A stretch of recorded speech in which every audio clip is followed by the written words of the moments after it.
What is good, fam? I am here today with a list video to give you 4 ideas you might want to consider when using credit cards. Now, this first one might be a bit controversial, but look, what I mean by this is the number of credit cards that you have will not, and again, I say will not lead to you having a lower credit score. Actually, it might be a plus. But with that being said, there is a problem. And this problem is that there is such a thing as the wrong credit card for you.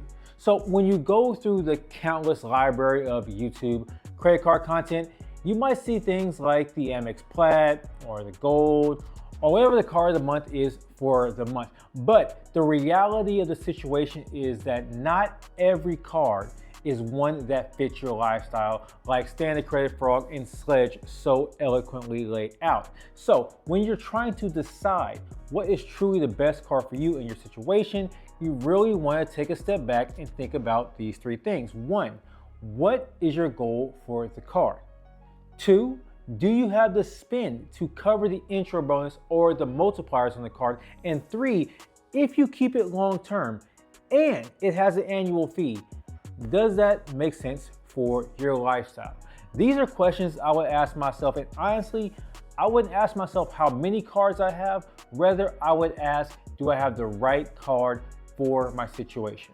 Have you ever wanted to make a purchase, but you felt like you didn't want to end up paying interest, or you didn't have enough time to pay off the interest? Well, this next one is for you.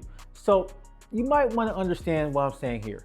First, we have to think about how a credit card interest is calculated. So the quick and dirty of it is that you get your statement, it closes, and you have about 21 days to pay that card off. And each day that remains unpaid adds a bit more of interest onto it, also known as your daily rate. But there is a twist. Let's say that my close date is July 15th, and by that time I have a 0 balance. Well, if I make a purchase of $200 on that date, on that statement close date, I will now have until September 15th or whenever the due date is to pay off that $200, effectively giving me an interest extension. Now, I would only do this sparingly and make sure that you're going to be strategic about your purchases if you are going to do it. I typically treat this as like a pay in 4 method, where basically I pay 1/4 of it whenever I make the purchase, and basically every 2 weeks after that I make another payment. So, also heads up, if you try to do this, don't do it on the day before your close date, because it might not post and you might have to pay that interest the next month. So you just want to do that to maximize your time. By the way, if you like this video, please show the like button some love. Do not hit it, just click it.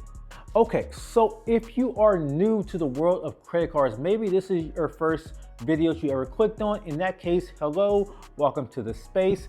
Then let me be the first to tell you that there is a great benefit of credit cards, and that is the ability for travel.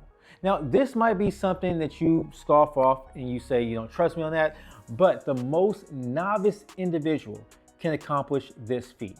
The thing about credit cards, especially the points earning ones, but also the cashback ones too, is that they come with introductory offers, which is usually referred to as a bonus offer or a credit card bonus.